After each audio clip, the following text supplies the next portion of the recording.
My name's Josh. My name's Brett. Welcome to Hapticast.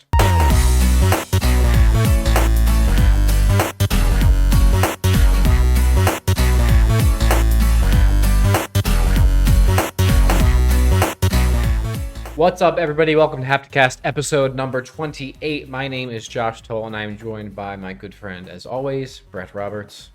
Hello, Brett. What's up, Chumbas? How you doing? Chumbas. What's the other C word in that game? There's a lot of C words in that game, but we won't go into that today. Oh, I was going to say crash. I was trying to set up a bit. Oh. That too. You didn't get it.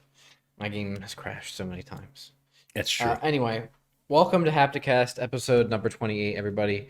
This is our final episode of Hapticast before we take a break for the holidays, Brett. That's correct. So you will have pretty much your typical discussion topics coming out this week, day by day. It might be one less this week, just because we have a couple of like individual larger. My eye is twitching. Larger topics to go over. We might miss one this week, and then obviously the full pod. Then we're going to be off for a couple weeks, and we'll be back to you, I guess, first or second week in January, depending on how it falls, with, some stuff. Some new surprises, some changes to the podcast. That's correct. So, yeah. So stay tuned.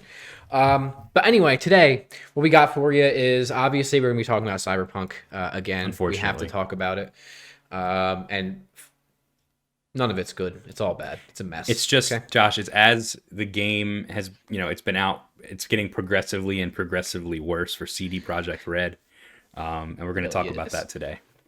It is. And then we're also going to be talking about some other stuff that I actually have no idea. Something about Nintendo, something about a Taiwanese horror game, and then we have a nice little indie intel to wrap it up for you all for the year. So I guess you could call this our holiday special. It's not really a holiday special because there's nothing holiday about it. But Josh, cue the bells. That's right. It's our holiday special. Sorry, I'm giving you more work, but wow. Yeah. There we go. Well, I guess I better make a note. Well, actually, it'd be funny if I do that and there's no bells. That would be funny as shit. Yeah, maybe if I forget to get there, or forget to edit that by the time I get around to it. Hey, it's fine. But yeah, it's our holiday / New Year's special that has absolutely nothing to do with the holidays or the New Year. That's right. Cue the bells. What? I said cue the bells. Cue the bells. Oh, you peaked when you said that, so I couldn't hear you. My bad. I did peak. It's okay. So, I mean, there's not much to talk about as far as what we're playing, because we're both playing the exact same thing. Yeah. And still playing the same thing, and we're gonna get into the actually today when we talk about Cyberpunk for our topics, we're not really gonna be talking about the physical game itself that much. We're gonna be talking about situations around the game. So maybe just we'll quickly go through this before we get into like our actual topics. But so we're both much further in the story now. I think I might be just a little bit further, but we're both basically towards the end of the actual main story now. We've been doing a lot of side quests and things like that. So where are you at? How you liking it? What's going on? Yeah, so without spoiling the game, I'm a decent way in. I don't know exactly how many hours I'm in, but I'm a decent way into the game. And if, according to you, if where I'm at is correct, I'm almost done the main campaign, main quest. Yeah. But I have been going on doing side quests. I just finished the Delamain taxi quest. That was cool. I've been finding myself just stumbling across random little like there's this Asian old man fixer that wants me to like do jobs for him. And I'll be driving down the city and I'll just see a question mark on my map and I'll just do it. So, for example, the one was like this building that I had to kill a guy in. And it was like this really small building. The doors were all locked. And the only way in was from the roof. There was like a little access area. And I kept going in and it was like, I didn't check my quest log. It was way too high of a level for me. Right? So what I did was I just stayed on the roof and they had these like windows that were open and I would chuck grenades.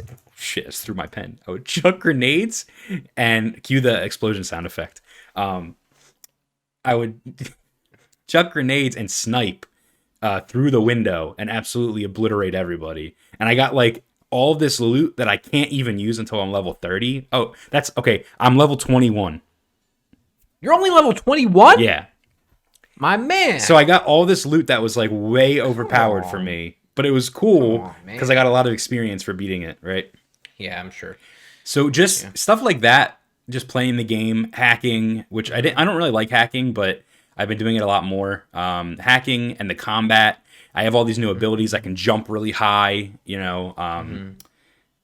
I may or may not have taken advantage of a glitch which allowed me to get a lot of money. So I'm having more fun with the game because I have money that I can spend. Thanks for the video that you sent over, Josh. Dude. What's up? No, you can keep talking. My computer just decided to switch inputs on me. Oh, no. Keep going. You're good. Yeah, so just enjoying the game as a whole. They did put out I think it's the 1.05 update. Right. As of the time we're recording this, it was 2 days ago. And it did substantially help with the crashes and the performance. I've actually been able to turn on certain settings that were off previously because it would make the game crash too much. So is that the chromatic Yes, that motion blur, all of that was off previously. Yeah. You weren't playing with motion blur before? I had everything pretty much off. Oh, I haven't messed with motion blur. Film grain, I think, was one. Oh, that I kept off. I don't need that. Well, I was figuring, like, let's see how far I could push it now that the game is fixed, which it's not. The game still does crash. The game still is a little buggy. But they did do a lot of fixing that I was surprised to see. They did fix some AI. They fixed like the police following you. Apparently that was like a bug, and now it's fixed. So what do you mean? The AI of the police chasing you is fixed now. I don't think there's even AI there anyway. Well, no, that's the thing. That's what people thought, but it's actually they fucked up the code. Much like when I told you it was a similar situation to like the Alien game, where the alien's AI wasn't programmed correctly by a typo. It was something like that, actually, and they fixed it in the update. Gotcha. But yeah, man, I'm enjoying the game actually a lot. I don't want a refund or anything like that. I'm really having a good time with it. I think this game would have been fucking amazing if they just waited to put it out. The side characters are so good and so fleshed out. Pan Am is still my favorite of all of them for multiple reasons. And yeah, I'm just having a really good time with it, although there is so much controversy. How about you?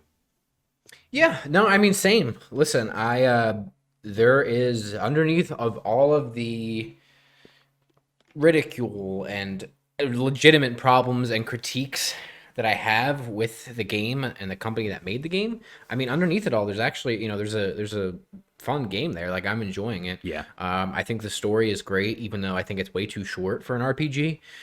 In my opinion, an RPG story, like main storyline, should be no less than 90 hours. Well, Josh, that's real quick right there. That's a controversial statement to say it's an RPG even, because there's so many elements that are stripped out of Cyberpunk that it's not. Is it really even an RPG at this point? It almost feels like more of a choose your own adventure path type thing rather than like a full-fledged RPG. Like there's stuff that like Witcher 3 specifically like allowed you to do with stuff that Cyberpunk doesn't. And while I love the main story and especially the side quests and the side character story, not even side characters, like they're main characters, but their side storylines are incredible. Like they're actually genuinely interesting. Yeah. And the characters are great. But it feels like the side quests in this game that are available are just a means to a romance option. Sometimes, yeah. No, it's like basically every single main character, like every trophy technically that pops, there's like a romance option there. Really? Yeah. I didn't think it was like that. Yeah, and it just seems like all the side quests in the games are like a means to an end of a romance option or not a romance option, and obviously you can fuck it up along the way. But there's like more I don't know if restrictions is the right word. There's less openness to the design with it than there has been even in previous CD Projekt Red games. I would still classify it as an RPG. Me too, but not deep at all. It's not deep, which is weird because Witcher 3 is hardcore deep. Yeah. And but regardless, I'm still having a good time with the main story. even though it's way too short, again, in my opinion. Um, I have a great time with the side quest. I do enjoy like the random encounters or the fixer jobs that you get and stuff like that. But I have done a lot of them.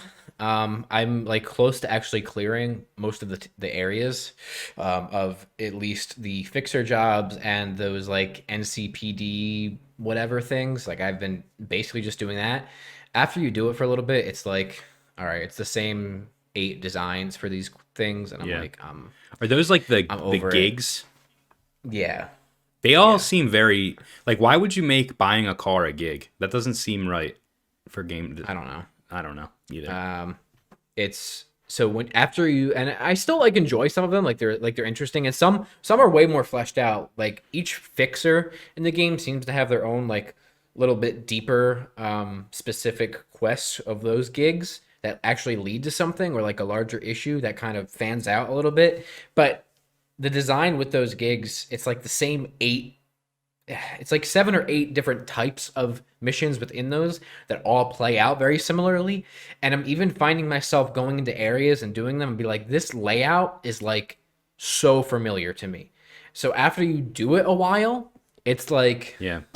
It's like the crimes in all right, Spider-Man almost, where it's like the yeah, same I'm thing over like, and over. I'm done with seeing this. I get it. Can I please just have my experience and my upgrade materials and whatever the one like legendary or rare item you're gonna give me, and then can I get out of here, please? It's like, Yeah. and they don't even take long. It just, I don't know. And that maybe it's because I did a lot of the main story, right, with just some mixed in, and now I'm like, well, my next main story mission is the end of the game, so I want to get all this other shit out of the way. And maybe just because I'm doing it so close back to back, I'm like a little, I don't know, tired of those. But Have you gotten the title thing yet? Then I don't I think don't you're. think I Then I have. don't think you're close to the end of the game, dude. I think you might be at the title crawl. No, the mission that I looked up is the end. Like the title of the mission is the end. Really? It's the one that I have now in my log that says what the title is. It's the end of the game.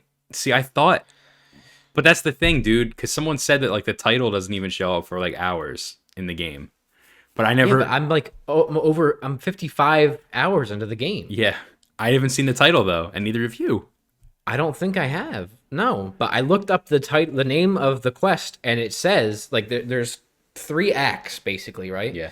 This is the last one in the second act, and the thing that I read, it said from this point on, like this is the final mission of the game. From this point on, there's no return. Oh, So, I think at the end of this mission, because I heard at the end of Act Two is where the title is. but according to the list I looked at, that was the end of the game. Like that was the last. That was the last thing where like you have to have everything in place, and then you're down a set path Yeah, towards one of the endings. Maybe it's just you're like that's like all the choices before then. That's the ending you're going towards, maybe. I don't know. But I don't know. What a I weird really don't know. choice to not have the title flash for that long. That's weird. Yeah, I don't know. If the title pops up now for me still, I don't know if I did something wrong or maybe I just missed it. To be honest with you, I don't know. Um, but if it popped up now, I'd be like, Jesus Christ! Like Yeah. I'm almost 100% of the game, and I'm like, what? It would just be very jarring. Yeah, we'll have to talk Um, off camera about where I'm at, and we'll see how like actually close I am to where you are.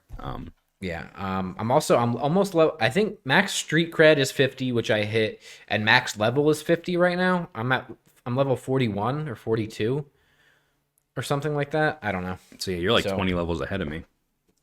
and I'm on the last side quest line, like character side quest line that's available, Gotcha. which doesn't come in until very late. Now, my understanding is that all of the side quest characters will assist you in the final act of the game if you finish their side quests. That's what my Yeah, understanding is. right, which is why I want to get because like I mean the main story is you just trying to figure out how you can survive and get this chip out of your head. Yeah. And then as you progress, you're like, okay, well, I also kind of want to help Johnny. If that's just how I've played it. Yeah. Like Keanu and I are like friends now, and like willfully allowing him to take control and go back and forth, because he has a whole side quest line too, by the way, that plays into another side quest line. Gotcha. But yeah, so I'm trying to get all of them for the end. Yeah, me too. But I think I might have messed up one. because I had sex with him, and then I was like, yeah, I don't really want a relationship, and I hope that didn't fuck me. You're trying to He be seemed to faithful. understand. He seemed to understand the way that I said it. And now I'm with Judy. Like I'm dating Judy. Yeah. And so this other side quest line, which I know you can get with the person at the end, I'm gonna have to turn him down. It's gonna be hard. Gotcha. But, you know. Well, before we move on from talking about us playing Cyberpunk, I think it's worth again stating that we are playing on next gen software or hardware. We're playing on the PlayStation 5. You've played it on the Xbox Series X. So although we are saying that the issues aren't as glaring as they could be, and we are enjoying the game, there are people out there that can't even play it properly, right? So, But and listen, the game still has issues running, and it's still a buggy effing mess.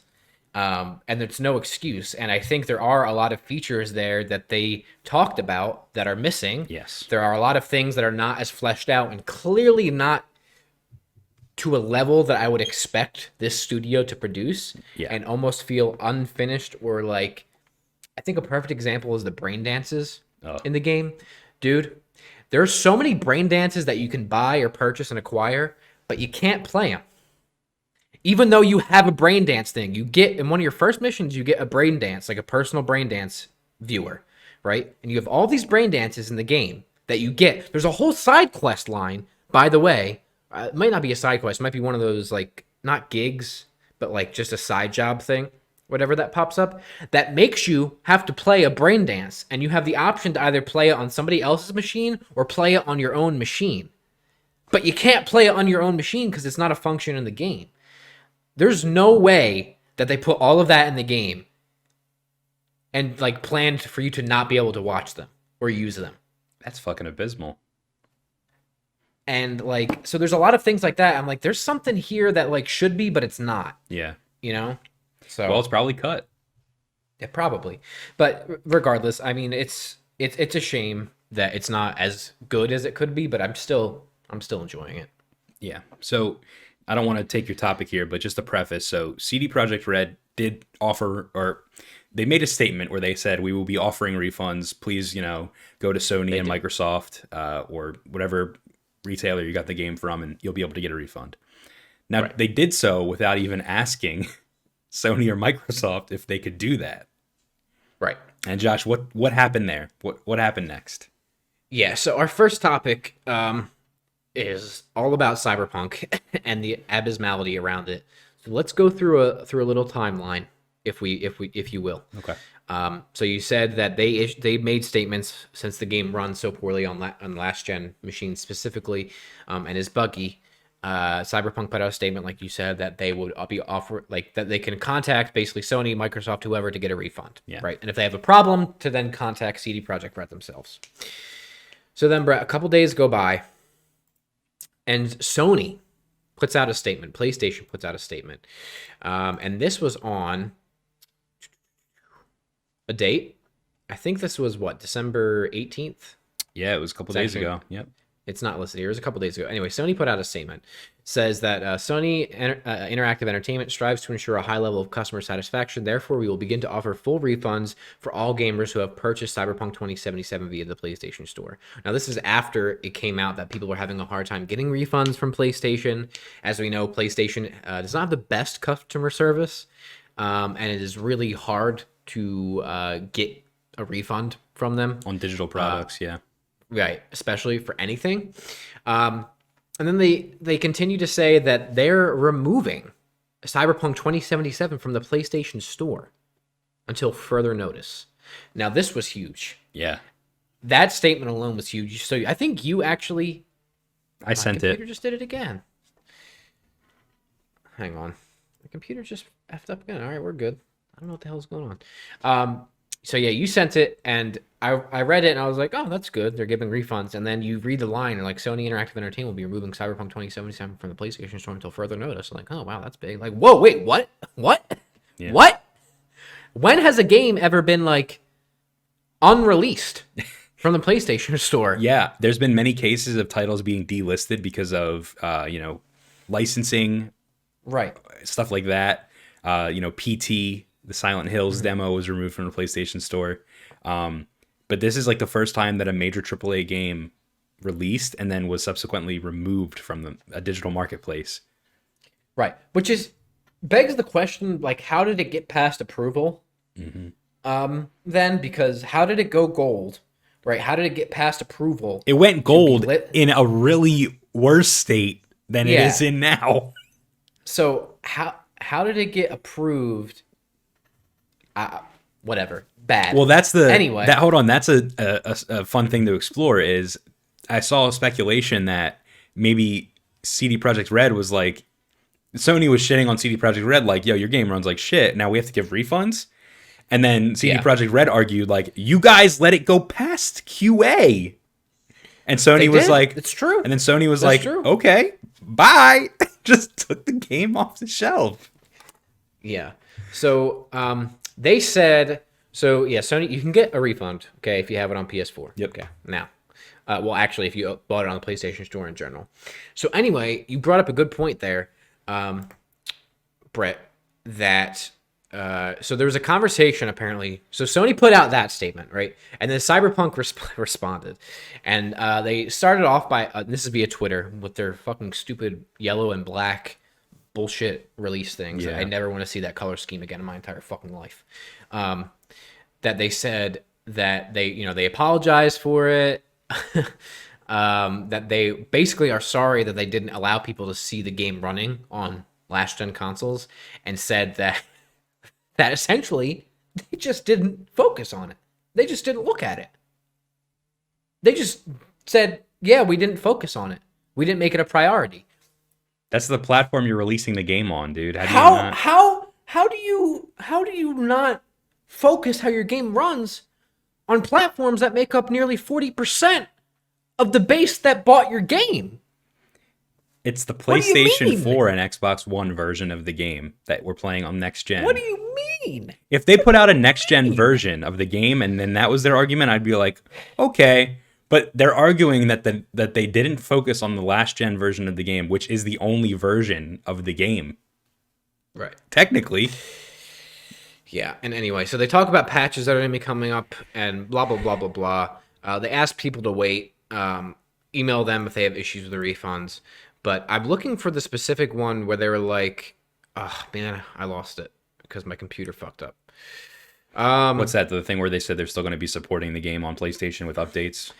No. The thing where they were like, they talked about, they had a conversation with Sony. It was the one after Sony delisted it. Let me try to find it. Here it is. Following our discussion with PlayStation. So that's what I wanted to touch on. So they had a discussion with PlayStation. Yes. So that makes me think that maybe PlayStation didn't just delist it or remove it without consulting them first. But they said that they basically came towards some kind of deal with PlayStation to get it off there. Okay.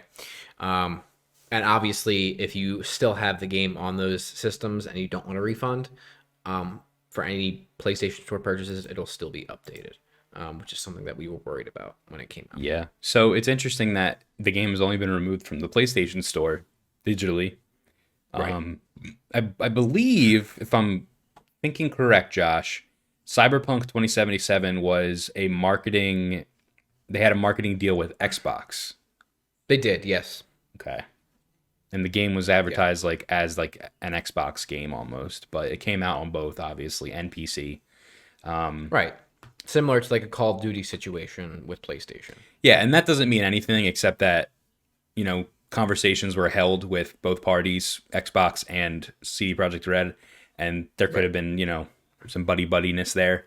So I'm just curious as to how I want to know what was said in that conversation with Sony. I would like to know what was said, and if I had to anticipate, I would think that it might be both parties, being CD Projekt Red and PlayStation, being like, we need to do some kind of damage control here.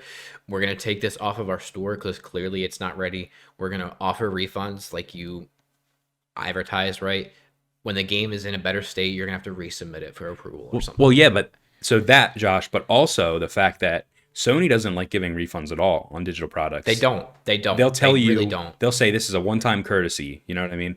So I almost feel like Sony was asked to give refunds for this game, and they said, "Fuck you, no." And they said, "People need, they need their money back for this game. We fucked up." And Sony was like, we will give refunds to everyone that bought the game. However, we're taking it off because we're not providing any further refunds for anyone in the future." True. And to save their And own ass, they did that. Right, and maybe CD made up. Maybe they made some kind of financial deal on the back end to have CD supplement all of that. Yeah. Or give PlayStation basically their money back. I don't know. Who knows? That'll be interesting to follow. Yeah. But then it continued, Brett. The abysmality, this fucking rolling ball of shit continued. And my friend, we are not even close to being done yet. So then after PlayStation delists this, right? Yeah. You have it come out via Bloomberg, right? I think it actually might have been reported somewhere else first. Maybe not, but via Bloomberg article, it came out that there's basically like a revolt behind the scenes within CD Projekt Red of the staff and developers towards the company. Wow. Okay. Yeah. So basically, the next day after that delisting happened, there was a meeting, and apparently, according to Bloomberg, frustrated and angry staff members fired questions at the board. Okay, because CD Projekt Red is a publicly traded company. Remember that, because we'll come back to it.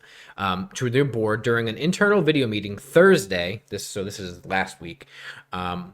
So this will be 2 weeks from when you're hearing it. Yeah. That opened with management apologizing for Cyberpunk 2077's disastrous launch. And according to two people who were present at that meeting, okay, this comes from Bloomberg sources, that it was a fitting atmosphere for a company whose slogan plastered on the walls all around its Warsaw office is, quote, "We are rebels," end quote. Apparently, developers asked blunt questions about the company's reputation and the game's unrealistic deadlines and the relentless overtime in the months and years leading up to the game's release. Yep. The meeting took place. Oh, okay. So this meeting actually took place right before Sony Corp's shocking announcement. I thought it took place right after. Oh, wow. So this meeting took place before Sony's announcement that it was pulling Cyberpunk 2077 from the PlayStation Store and that they would be offering refunds. And during the staff meeting, CD Projekt Red's director said that they had come to an arrangement with Sony but didn't offer specifics. So they maybe had already known that this was coming. Yeah. So basically now, Brett, you also have a revolt going on behind the scenes because the devs knew. They knew. Yep, they knew the game was broken. They hid memes in the game. They literally physically hid things in the game that is telling the gamer, hey, this is broken. And we know it. Dialogue, text, things like graffiti, they knew it, right? The article continued, Brett, that basically there's people inside trying to scream to the higher ups, hey, it's not ready. Don't do it. Don't do it. Yep. The people working on the game knew that it was mismanaged and that they needed more time. The artists, the coders, the developers, right? They knew they needed more time. Developers. They needed more time. And they continued by saying that the workers continued by saying that it was unfair and that they basically lied to the public about the state of the game. One employee asked the board why it had said in January that the game was, quote, complete and playable when that wasn't true. In January! Yep.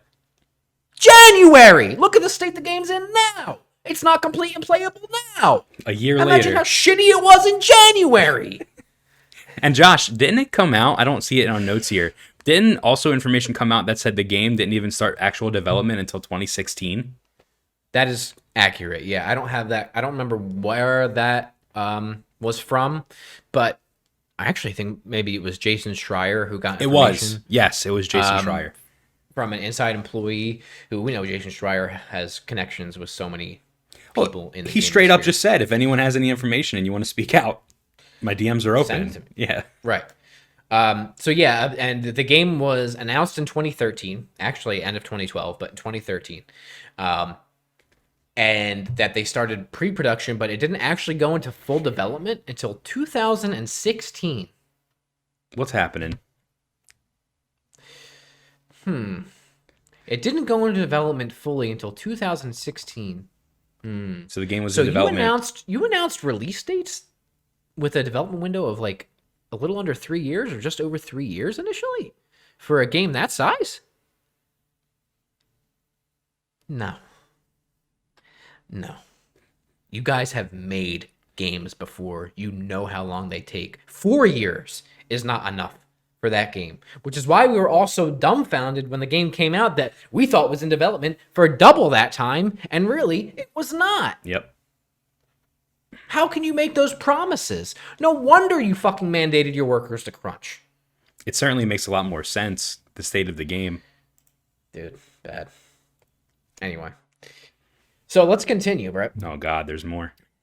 There's a lot more. So which one do I want to do here first? The Eurogamer one or the New York Times article one?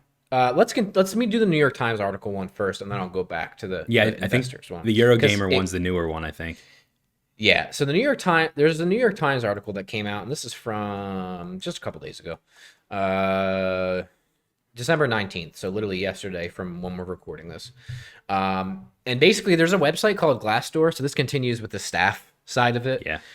You know what Glassdoor is, Brett? Yeah, it's a site where employees can go on and like review their companies anonymously. Right, basically. So basically on Glassdoor, CD Projekt Red was reviewed, and there was workers on there saying that it was basically chaos behind the scenes. That there was office rumors spreading on internal Discord servers, misleading deadlines set by managers, infighting among the company's top brass, and incompetence and poor planning leading to unnecessary crunch, which is overworking as we know it. Overworking employees to produce games under a tight deadline. Longtime engineering staff left the company as a result of overwork. There's a quote from this Glassdoor thing that says, the owners treat the company as a machine to earn money and do not see employees as people, but more like data in the table, end quote. That's a fucking shame. This studio, this publisher of all publishers and studios, not the one you would suspect this would be happening. This is, I mean, listen, obviously the game was managed like shit, right? It's obvious to anybody with a brain. Clearly, right? And people that blame it on, oh my God, it makes me sick. You've seen people blaming the developers themselves and the artists and stuff like that. Well, they're just as culpable, right? They let the game ship. They let the game go out with all these issues. It wasn't their decision. It's not their fucking decision. It's not even their manager's decision. Right? It's a publicly traded company run by fucking idiots. There's a board, right? So the company, right, makes promises to the board. So the board is in control. You have their fucking executives are the ones in control, setting deadlines to the managers, then to the employees and the devs, right? They knew. It's fucking mismanaged, right? Yeah. And it starts at the top. It's abysmal. It's like they got too big for their britches after The Witcher 3 came out and just won award after award after award, you know? I agree. And it's so interesting too, right? It's so ironic on so many levels that the two main guys of CD Projekt Red, right, started from very small beginnings, Brett. I don't know if you remember the oh my God. What's that YouTube channel called that does like the long form docs? No Clip. No Clip did a documentary on them, right? The two guys started by like localizing games to Poland, right? And started as like these really, when they started CD Projekt Red, started as really ambitious, you know, small, like, not indie, but small, you know, team that wanted to make awesome RPGs, right? And that cared about story and character. And then they have The Witcher 3, right? Which had a rocky launch too, where it wasn't great bug-wise, but comparatively Nowhere close, better, right? Nowhere close. And that game is phenomenal. That is a fantastic game. And then you have them make so much money, right? They become a publicly traded company, right? So they're listed on the Polish stock market or whatever it is, okay, for outside investors. They make all of this money with Witcher. Then they set out to make this super ambitious game about corporate greed. That's what Cyberpunk is about, right?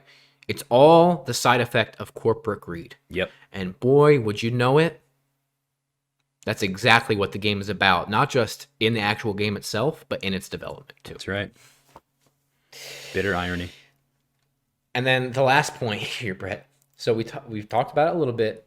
Cyberpunk is a publicly traded company. Yep. Okay. What that means is outside investors can basically buy a stake in the company, right, to give that company money to develop whatever it is that they're doing. In this case, a video game.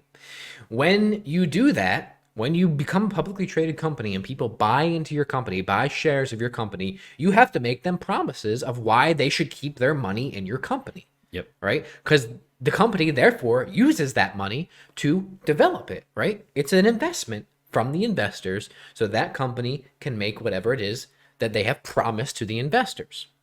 So now, Brett, it came out today at the time of recording this that there is basically a class action lawsuit and additional lawsuits being put together by the board of directors and investors for CD Projekt Red. Okay. So basically, a Warsaw-based lawyer and a CDPR investor has indicated, this comes from the Eurogamer article, has indicated that they are exploring the possibility of suing and alleging that the studio may have misrepresented itself to investors in order to secure funding. Okay. According to a briefing... Oh, yeah, for sure. According to a briefing prepared by the lawyer, they are inviting others affected by the quote-unquote suspension of the sale of Cyberpunk 2077 product, end quote. Okay. It continues. There's one other thing. So the article touches on the scores, right? Mm-hmm. The abysmal now, like it has an 87 Metascore for PC, right?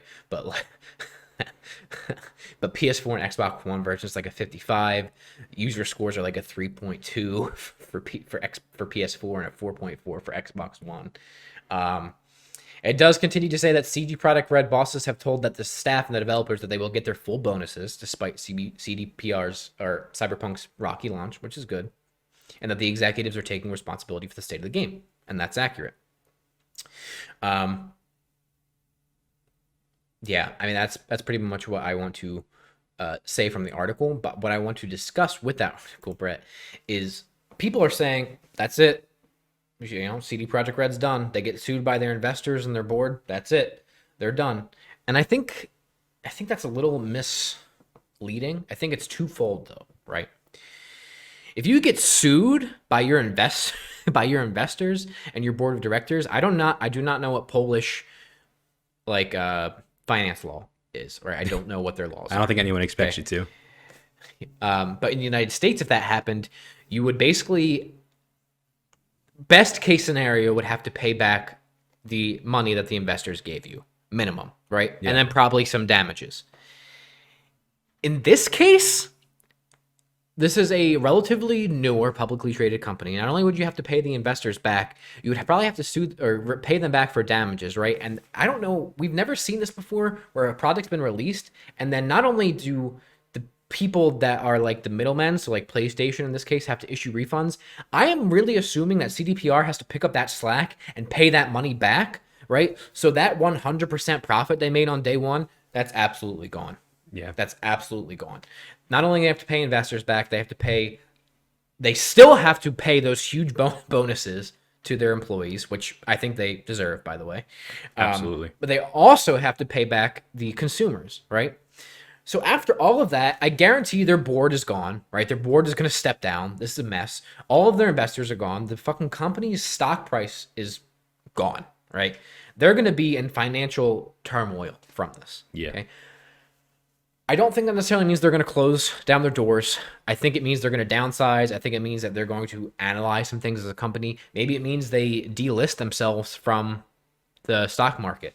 And in the United States, if you, over a prolonged period of time, saw a company stock that was so volatile, it would actually be delisted automatically due to federal regulations because it's too volatile, right? It moves too much. Yeah. It has too big of an impact on not just the company but the stock market itself. Well, can I throw some scenarios at you here? Yeah. So here's a couple of things that are going through my head as to what could happen next. Mm-hmm. So number one, I think that following this lawsuit, there's going to be another lawsuit, and it's going to be the employees of CD Projekt Red. For sure. They're going to be suing for damages for many things, not just all of this mess, but the crunch, and they were promised health and mental health related components. Exactly, and to mention, you kind of touched on it a little bit, but the bonus that was promised at the end of the year, based on the sale of the game, that was affected by not what the developers did, but what the executives did. And I can see that coming into play in a lawsuit. Yeah. So when this article says that they still are promising bonuses, I don't know if that means that was the baked in bonuses they were already going to get, or if it means that there was the bonuses from the game, because we've talked about it before, that there was additional bonuses promised Yes, to their workers based off the performance of the game. exactly. So And that was hurt by the executives' decisions. So, right. so that's number one. Number two, I can see these developers packing up and going somewhere else and forming their own studio. Which they should, by the way. Absolutely. If I worked there, I would literally form a conglomerate. Everybody walk out of that place and never go back. Yeah. Start a new studio, a la Turtle Rock or something, you know. Just make your own thing and make the kind of games that you want to make on your own time schedule. That makes sense, right? So those are two scenarios there, Josh. I think that this is like the final scenario I have. This game, if it doesn't get fixed, this game could have a No Man's Sky effect where in several years from now, we look back and we say, wow, they really turned this thing around. And it could be, you know, the executives step down and the developers become in charge of the project more so, you know. And this game could Which is possible. Absolutely. And the board that's there might actually might force the executives to step down. The ones now, I know a couple of them are definitely in majority shareholder positions, so they wouldn't be able to do that. But the other top executives, they're gone. I guarantee you, in the next couple of weeks, they're gone. You're going to see it. Yeah, I mean, if that doesn't happen, I think that what we could see is in the future, Cyberpunk is this thing that had so much potential. It was not done right, and it's the kind of game that you see a Blue Point step in and like fix it, or it gets a remake or something, or like a remaster or something that'll breathe life into it. But if Cyberpunk, you know, goes down as this tragedy and it never fixes itself and, you know, it's never redeemed, I think in the future we will see a Cyberpunk game again, whether it's 10, 20 years from now, to redeem it. I don't know who would do it, but I think that this IP is obviously interesting to a lot of people out there. It sold so many copies despite all the glaring issues. Dude, poor Mike Pondsmith too, my man. I know. And that's what I'm saying. He trusted these guys. And listen, he trusted them, and the developers did him justice. That world is living and breathing, but not it's not living and breathing. It's I know what you're saying. Yeah. Though. Like his vision is there, right? Yes. But you look at it, how long he kept that close to his chest, and he was like, I don't trust anybody to do it. I don't want anybody to do it. And he finally was like, okay, here you go. Make something with it. Yeah. And they did this. And also, there is a multiplayer game that is still coming out, and an anime series that has scrap them. A very reputable anime studio is doing it. Oh, the anime I'll keep. The multiplayer, cut it, get it out. Yeah, wrap it, throw it away. And they're already working on it, so that's a major loss. Yeah. It's really sad. Is what it comes down to. Is you had such great source material, right? And again, there is a good game under there. There really is, and we're enjoying it. But you had such great source material, right? You had all this hype, all these developers that put so much time into it, right? This was supposed to be like not only the biggest game of the year, but like one of the biggest video game launches of all time. Of all time. And the most anticipated one of all time. And they had an opportunity to make it something truly special. And at every step of the way, right, which we now know, behind the scenes, not only did they treat their employees like shit, right, set unrealistic deadlines, announce release dates way ahead of when they should have been opening their mouth, right, lie to the public about things that were going to be in the game, straight up withhold versions of the game and ignore them before launch, and still accepted people's money for them. Mm-hmm. It's just, it went from potentially being one of the biggest, best video games of all time to one of the worst, most abysmal things in video game history. You're right. From not just like a game standpoint, like everything with that company. And they have gone from being literally my favorite studio. Like Witcher 3 is, when I think of RPGs, and I'm an RPG fan, it's like Persona and it's Witcher, dude. And The Witcher 3 was a fucking phenomenal game. I love that. Well, it's like JRPG is Persona and the Western RPG. Western, right. And CDPR went from one of the best gaming studios to the worst. Worse than EA. Worse than bad. And just to tag in here a little bit, you said that this was supposed to be one of the biggest games of all time. It was supposed to be this influential thing that changed games, specifically that type of game. And when you say that, you're not just overhyping it. It really was supposed to be that. Mainly, that's what was promised. Well, yes, not only because it was promised, but because of the reputation of CD Projekt Red. And that reputation, we trusted them with that reputation, and they basically took us. They rode us up to the front gates of the castle, and they kicked us off the horse and left. And we just got fucked. That's such a good metaphor too, because it's like going on this splendorous journey with a couple of bumps along the way, right? It's like winning the golden ticket to Willy Wonka's chocolate factory, right? You get there and it's poop, dude. He comes to your house. You get in the golden carriage. You go to the front gate, right? He's fucking riding the horse with you when you get you there. You get to the front gate. He opens it for you. He says, "Go ahead, just look around a little bit. I'll be in." You go inside. It's fucking cardboard cutouts, dude. It's fucking smelly. The chocolate river like shit is in there. poop, dude. It's empty. There's fucking nothing in there. And then you go back outside and be like, "What the fuck, dude?" And he's gone with your money. Well, you won it technically, but. You won the golden ticket. There's no money, but you had to buy a chocolate bar right. to get it. You're right. So it's just it's really sad, and their reputation has gone from pristine to I don't think they'll ever make money again as a studio, and I really do. I'm not trying to be dramatic. I really think it's ultimately going to be the end of that studio in its current. They're done. They're really done. That goes back to my point of I think that the developers should leave and continue to make games under a different name to avoid that reputation. Yeah, and just to get out in front of it, and then let's move on because we've been on this for a while. Yeah. I already can see. I do think the developers should leave, and I want them to. And I already see people complaining, being like, "But I want my game fixed. Don't leave. Stay there. Do it." I mean, we might all have to take a big L on this one. Enjoy what we got, and that's it. Like the game is like that's it. If it means not just like the health of those people, but potential for the future to have something incredible. How cool would it be if those developers left? Be like, "Fuck you, we're making our own Cyberpunk game," even if it's not the Cyberpunk logo, right? Yeah. Because CD Projekt Red probably owns that now. We're making our own, and they fucking go into development for like 12 years, this huge fucking studio, and then PS fucking 6 is out, and they're like, "Hey, here's our game made by all ex Cyberpunk 2077 games. This is the game we wanted to make. Hope you enjoy," and it's like perfect. That's what I'm saying. Exactly. That was my dream scenario right there. Yeah. So gaming community gonna have to take a big L on this one.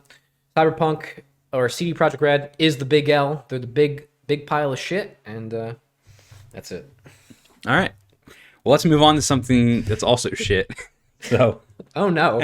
So to preface, I have no idea what the rest of the podcast is. Yeah. Folks. So we're going on a little journey together. I'm gonna take the wheel. So Josh, do you remember back when Super Mario 3D All-Stars was announced? Yeah, I do remember watching the little direct for it. Yeah. Okay, so that's it. For those that don't know, Super Mario 3D All-Stars was the collection of Super Mario 64, Sunshine, and Galaxy, which is available now on the Nintendo Switch, right? That's right. We have it. We both own it. Yes. And there was a couple other little extras on there. They unveiled the Mario Kart Live Home Circuit RC car, and also Mario 35, Super Mario Bros. 35, which is kind of like Tetris 99. It's an online competitive battle royale Mario game. Yeah. Which is free to download. Yeah. Do you remember how people were very confused at why those games were only available until March 31st of 2021? Yeah. First of all, even if that was the case, why would you say that like before the game's release, right? Mm-hmm. And yeah, I do remember that, and it's weird, and I think it also plays into something we've talked about is like Nintendo likes to artificially create supply and demand problems. Yes. Yes, I remember. And Nintendo's just weird in general. Yeah, dude. Yeah. So for the first time, the president of Nintendo of America has come out and done an interview. Dougie B. Doug Bowser. Okay. Cue the bells. As many people know, Reggie Fils-Aimé, former president of Nintendo of America, stepped down and Doug Bowser came in and took over. He hasn't Right. really said much in the public eye. He said a few things, but Polygon actually sat down with him and interviewed him and asked him specifically about the removal of certain titles from the eShop after March 31st, 2021. Mm-hmm. And the reason I wanted this to be a topic was because I want to catch your live reaction as to his response.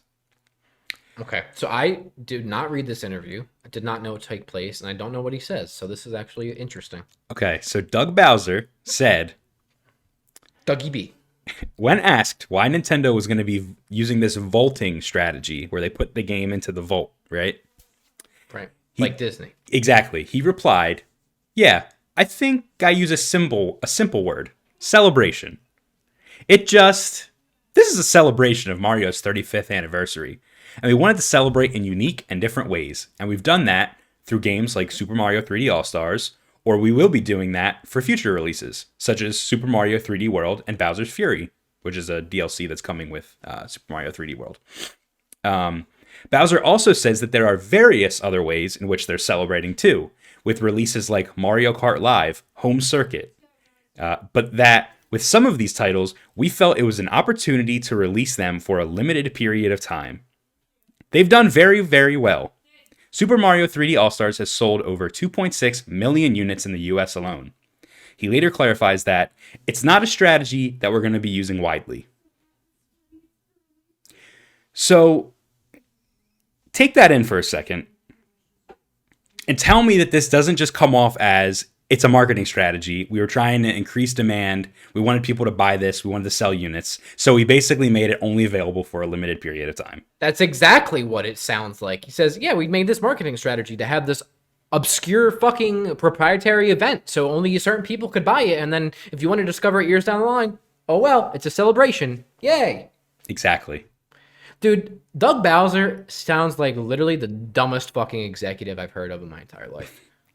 Doesn't help that his name is literally the main villain of the Star franchise of your company. A celebration? First of all, it all sounds like PR gobbledygook. Like he was fucking fed. There goes my eye again, dude. Like he was fed those lines. Be like, if you get asked this, here's what. It's a celebration.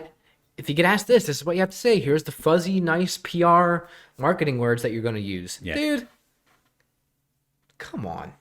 Yeah, dude, it's in my opinion, it's bullshit. And they said that this is not a strategy that they're going to be using widely, meaning like we don't intend to do this a lot. But that's not the case. There's several games that have released on Nintendo Switch that have a timed exclusive thing. Yeah. Super Mario 3D All-Stars, Super Mario Bros. 35, and also a non-Mario game that has nothing to do with the Mario celebration. Fire Emblem, Shadow Dragon, and the Blade of Light, which is actually just Fire Emblem 1 for the NES ported to the Switch. It's a game that's $5.99 on the eShop, and for some reason, that game is also limited and is getting delisted the same day as all of the Mario stuff. No, it's not a celebration. It's not a thing just for Mario. This is you trying to see if a marketing strategy, right, or a profit grabbing strategy is going to work for you. Yeah. Because then what you can do then, Brett, is instead of allowing the games to remain out in the market so people can access them whenever they want, which they should, right? You're going to create those artificial supply and demand problems like we talked about. And then what it will allow you to do as a company is 4, 5, 6, 7, 8, 9, 10 years down the line, re-release it, be like, it's coming out of the vault, but it's the same price. It's the same price it is now. It will never decrease, or it'll be a higher price then when you decide to release it again. So Josh, this actually leads into my theory as to why they released this Super Mario 3D All-Stars this way. I think that we're going to get emulation on the Switch, further emulation. We already have Nintendo, NES, and Super Nintendo. And I think that we could be getting ports of these games sold separately out of this pack coming in the future. And I think that they were basically trying to release this as one thing, get all the money they could, because this game did sell for a decent amount of money. Oh, yeah. I think it was either 60... And it sold well. Oh, yeah. It sold well. It sold 2.6 million copies? Yeah, 2.6 million copies. That's a lot. And it's not even a year. You know what I mean? Yeah. Right. But I think that they plan on releasing these games separately and as you said, double dipping. So they'll create the demand for them once they can't. Nobody will be able to get this game anymore unless they buy physical, because it is physical. And you'll have to spend hundreds of dollars on this rare physical thing because it's not on digital anymore. And then they'll go, oh, well, guess what? We're releasing Super Mario Sunshine on the Switch, and you'll be able to buy it and emulate it. So I think you're 100% Probably right. probably for the same price as the collection is itself. Yeah, it'll be like a $60 re-release, right? HD or something. Mm-hmm. So yeah, I don't like it. I don't like that either. We talk about Nintendo being so ass backwards and so old school with a lot of their policies and beliefs, and I think that this is just another one of those where it's like, what are you doing, dude? Like, if you're gonna do a marketing strategy, don't treat us like we're dumb, Like, it's just say it. Just fucking say it. Exactly. Like, fine. Like, I'm not a fan either of this strategy. I'm not a fan. Listen, I'm a Nintendo fan, but I'm not a fan of Nintendo, if you know what I'm saying. Yes. I'm not a fan of this marketing strategy. I think it's very anti-consumer. And I feel like it's not the celebration fucking thing. It's not like a test. It's like not something. It just seems like that's what their marketing strategy is in general. Always is to do something ass backwards, like limit it, right? Create the artificial supply and demand so that you can just go do it again with something else. It's the same fucking thing. They could be the hero. It's not, they can create. You know what I mean? They can swoop in and save the day for a problem they created. That's what I'm saying. It's like, what are you doing? What are you doing, dude? Well, what are you doing? What are you doing? This comes the same week we get a first look and opening date of Super Nintendo World at Universal Studios, which we will be going to. Which we will be going to. Yeah, I don't know, man. Nintendo is just. I wish I knew, because this is just Nintendo of America. I wish I knew the strategy in Japan, but I'm assuming it's going to be very similar. I think that they also have. Well, I think NIA, Nintendo of America, gets probably dictated to what to do. Yeah. From like corporate in Japan. 100%. I just wonder if they're also making the game. I would assume the game is going to be delisted on the same date in Japan. Probably. Yeah. So. Yeah, and basically Doug Bowser had to justify some crazy Japanese dude's decision, and he was like, "It's a celebration, dude." So. Some of these people, lock them in a closet. Okay, don't let them speak. Dougie B, who's the SIE guy now? SIE? Jim Ryan. Jim Ryan, man. So. Yeah, man, I thought that would just be something interesting to fill you in on, because I know you weren't aware of it, and I thought it'd be interesting to talk about. But been playing too much Cyberpunk. I didn't know. Yeah. Well, this next topic is unfortunately even more abysmality. Yeah, this is just the abysmal podcast, isn't it? Yeah. Well, we're going to be Happy talking. Holidays. It's another. Cue the bells. It's another problem in Asia, unfortunately. This one is about a Taiwanese horror game called Devotion. Have you ever heard of it? It sounds familiar, but not really. Okay, so let me give you a brief rundown. Now, my face looks like I'm staring into the sun. I apologize. Looks like Pan Am bent over, and I'm just like, so. Devotion, I'm looking at the Metacritic page right now, Josh. Mm-hmm. It has an 85 on Metacritic. Is this game out? Well, I'm going to get to that. Okay. So it has an 85 Metascore. It is out, or it was out. It has, from specific outlets, I'm going to read you some scores. IGN Japan, no 98. GameSpot, 90. Edge Magazine, 90. IGN, 82. So all these good critics are giving it high scores, right? Yeah. The summary of the game is, it's a first-person atmospheric horror game depicting the life of a family shadowed by religious belief. Explore a 1980s Taiwan apartment complex, lost in time, gradually shift into a hellish nightmare. Delve into the vows each member of the family has made and witness their devotion. So it has a really sounds cool. It has a really cool story. Sounds cool. Looks cool too from the screenshot I'm looking at. Yeah, apparently it's really scary and really good. Now the game was out on Steam, Josh, and it was pulled. Okay. So when it released, it initially included a hidden reference comparing Chinese leader, I don't know how to say his name, Xi Jinping, Xu Jinping, Xi something like that. Yeah. Jinping, to Winnie the Pooh. So the classic Winnie Right, the Pooh. which I know in China is like a no. Yes. Because of this meme that went viral in China of Right. Barack Obama and the Chinese leader looking like Winnie the Pooh and Tigger from the Winnie the Pooh series. He does not like that, and he's banned every image of Winnie the Pooh in China and whatnot. I love autocrats getting fucking their panties in a bunch about bullshit. Yeah. So this game was removed from Steam because of this reference. It was literally like an Easter egg. And Steam all over the place. Yeah, it was removed. Wow. So it was actually set for a re-release by GOG. It's a digital storefront. Only for the platform to announce hours later that it would not be listed after all. GOG tweeted on Wednesday, and by the way, this is after the whole Cyberpunk catastrophe that happened. After receiving many messages from gamers, we have decided not to list the game in our store. They backed out and they said because of gamers. Gamers. They're not going to list the game.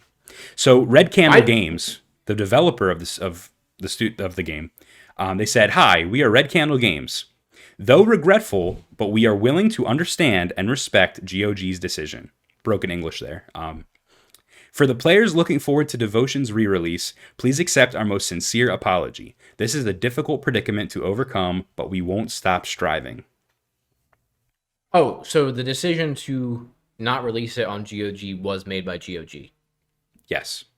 Okay. They said because of messages from gamers, we've decided to not list the game. Okay, all right. And first of all, to me, this is just very obvious case of censorship.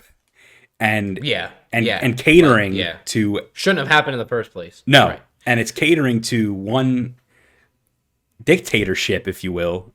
I don't want to get too political here, but I just think that that's a bullshit excuse, GOG. I don't think that's true. I don't think that gamers were upset about this.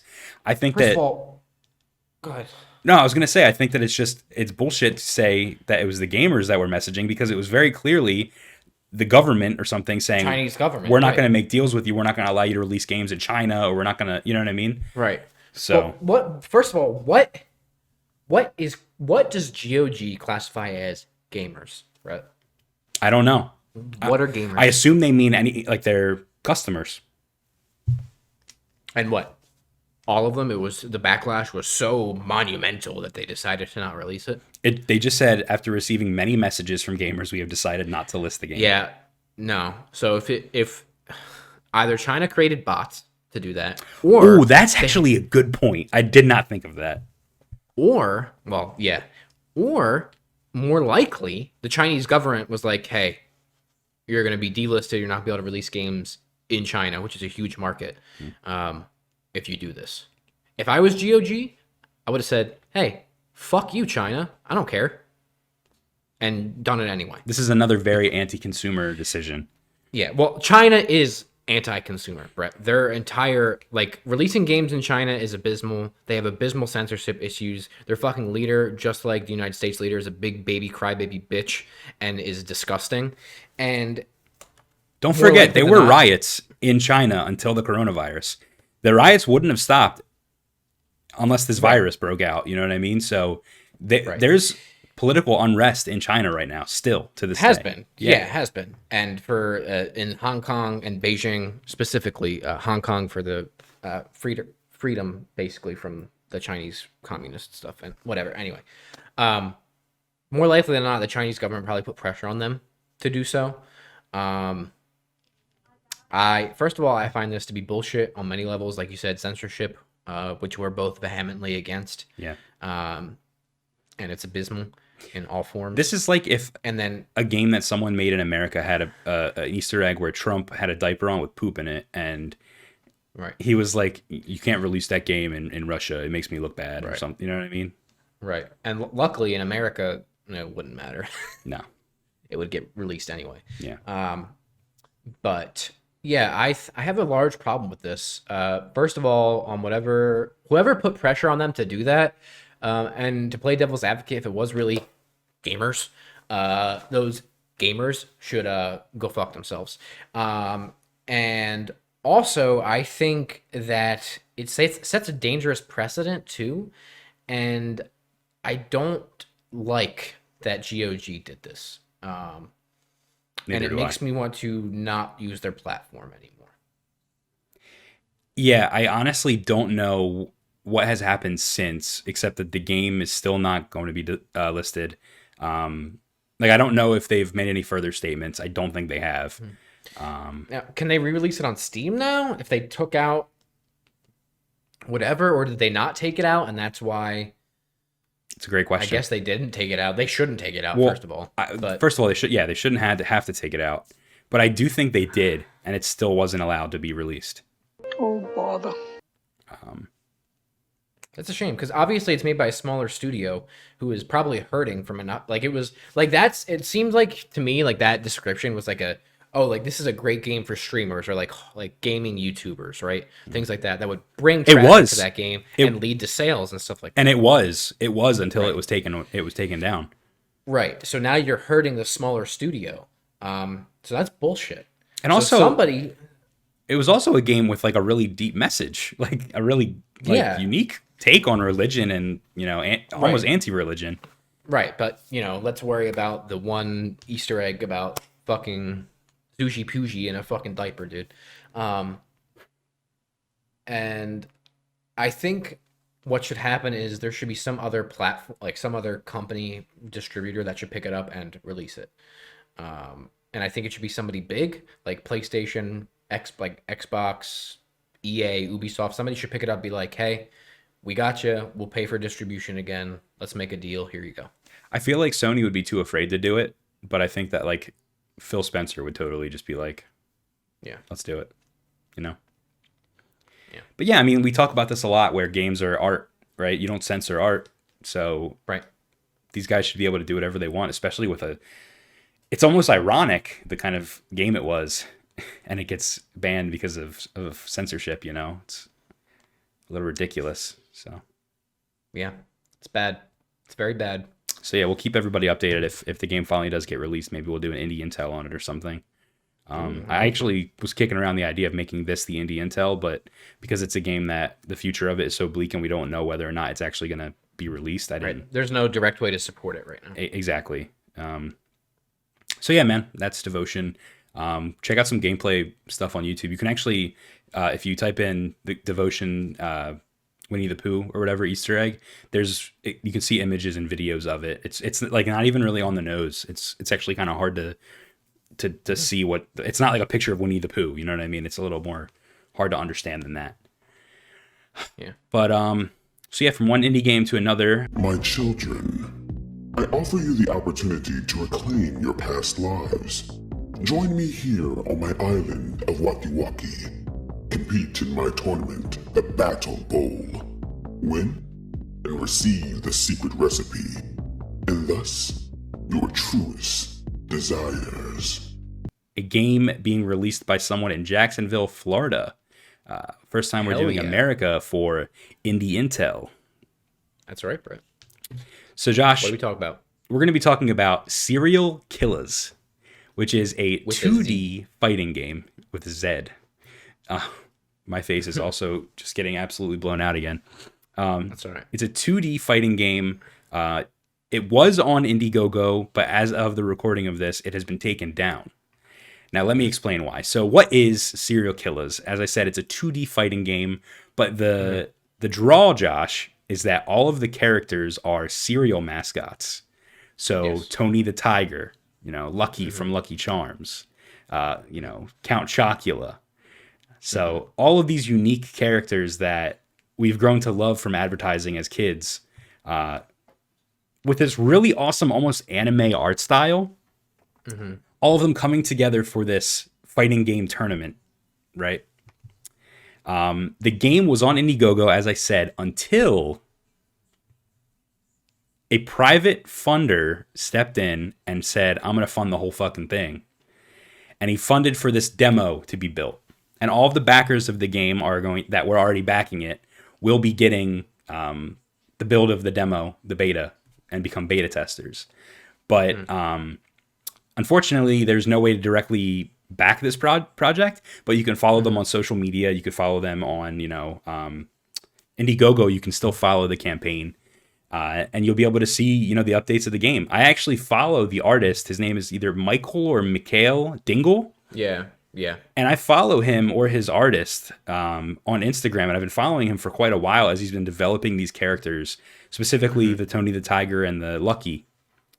And when he launched this Indiegogo campaign, I didn't even know that it launched, and it's already over because someone was like, this is a great idea, I'm going to fund it. So if you go on their Indiegogo page, you can actually see all of the character designs, Josh. Yeah, I'm looking at them right now. So some of them that are really cool in my eyes are the Cocoa Puffs bird is in an insane asylum outfit because he's crazy. Yeah. Frankenstein from Frankenberry. Frankenberries, yep. He looks fucking badass. I like the Snap Crackle Pop for Rice Krispies. I think that says snap in your neck, crack your back, and pop a cap.